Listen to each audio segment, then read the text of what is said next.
बसव जयंती महोत्सव समिति संगोलगी ने बीदर तालुके के संगोलगी गांव में सांस्कृतिक नेता विश्वगुरु बसवण्णा की प्रतिमा का अनावरण और बसव जयंती महोत्सव 2025 कार्यक्रम का आयोजन किया।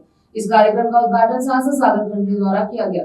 कार्यक्रम की अध्यक्षता दक्षिण विधानसभा क्षेत्र के विधायक शैलेंद्र बिल्दाड़े करेंगे। इस कार्यक्रम का दिव्य नेतृत्व बेलगाम बेलूर स्थित निष्कलाम मठ के पूज्य श्री निजगुणानंद महास्वामी जी करे। इस अवसर पर कन्नड़ साहित्य परिषद के अध्यक्ष सुरेश चंचेट्टी, माननीय शहरी विकास प्राधिकरण के अध्यक्ष बाबूवाली, पूज्य डॉक्टर बसवलिंगा पट्टादेवरू, पूज्य श्री डॉक्टर अक्का गंगांबिका, बसवराज धनू, जयराज खंड्रे ಅವರನ್ನು ಉಪಸ್ಥಿತರಿದ್ದರು। ಕ್ಯಾಮರಾಮನ್ ಮುಖರಾಜ್ ಕರ್ಕವರೇಜ್ ದಿನ ಅಂತ ಕೂಡ ತಾವು ತಿಳ್ಕೋಬಹುದು। ಅವರಿಗೂ ಕೂಡ ನಾನು ವಿಶೇಷವಾಗಿ ಅಭಿನಂದನೆಗಳು ಹಾಗೂ ಧನ್ಯವಾದಗಳು ನಾನು ಸಲ್ಲಿಸುತ್ತೇನೆ।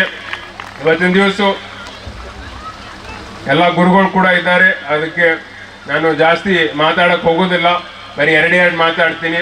ಇವತ್ತಿನ ದಿವಸ ನಾವು ವಿಶ್ವಗುರು ಬಸವಣ್ಣನವರ ಮೂರ್ತಿ ಅನಾವರಣ ಹಾಗೂ ಜಯಂತಿ ನಾವು ಮಾಡ್ತಾ ಇದ್ದೀವಿ। ವಿಶ್ವಗುರು ಬಸವಣ್ಣನವರು ಯಾವಾಗಲೂ ಕಾಯಕವೇ ಕೈಲಾಸ ಅಂತ ಹೇಳಿದ್ದಾರೆ, ಅದಕ್ಕೆ ನಾವು ಕೂಡ ಯಾವಾಗಲೂ ಕಷ್ಟಪಟ್ಟು ನಾವು ಕೆಲಸ ಮಾಡಿ ನಾವು ಮುಂದೆ ಬರಬೇಕು। ಇವತ್ತಿನ ಕಾಲದಲ್ಲಿ ನೀವು ನೋಡ್ಬೋದು, ಯುವಕರು ಇವಾಗ ಸಾಕಷ್ಟು ಈಸಿ ಮನಿ ನಾವೆಲ್ಲರೂ ಹುಡುಕ್ತಾ ಇದ್ದೀವಿ। ಈಸಿ ಮನಿ ಏನು ಅಂತಂದರೆ ನಾವು ಮನೇಲಿ ಕುಂತಲೇ ನಾವು ಹಣ ಸಂಪಾದನೆ ಮಾಡಬೇಕು, ನಾವು ಎಲ್ಲಾದರೂ ಒಂದು ಕಡೆ ನಾವು ದುಡ್ಡು ಮಾಡಬೇಕು ಅಂತಂಬುದು ಎಲ್ಲರೂ ಒಂದು ಮನಸ್ಸಲ್ಲಿದೆ। ಆದರೆ ನಾವು ಕಂದಿಲ್ಲಪ್ಪ ಶರಣಾರ್ಥಿಗಳು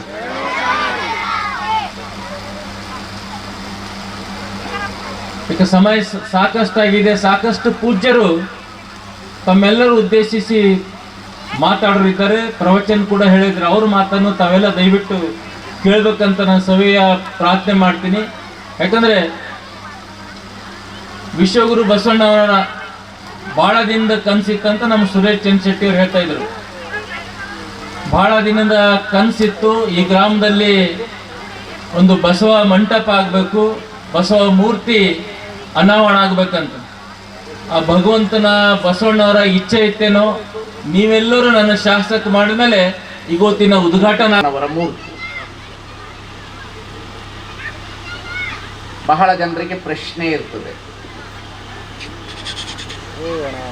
ಲಿಂಗಾಯತ ಧರ್ಮದಲ್ಲಿ ಮೂರ್ತಿ ಪೂಜೆ ಇದೆಯೋ ಇಲ್ಲವೋ ಅನ್ನತಕ್ಕಂಥ ಒಂದು ಪ್ರಶ್ನೆ। ಅದಕ್ಕೆ ಬಹಳ ಚೆನ್ನಾಗಿ ನಾವು ಉತ್ತರವನ್ನು ಕಂಡುಕೊಳ್ಳಬೇಕು।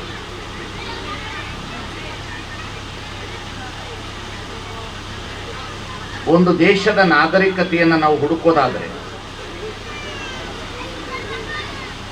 ದೇಶದ ನಾಗರಿಕತೆಯಲ್ಲಿ ಈ ಭಾರತ ದೇಶದ ನಾಗರಿಕತೆಯನ್ನು ಸಿಂಧೂ ನಾಗರಿಕತೆಯನ್ನು ಹುಡುಕ್ತೇವೆ।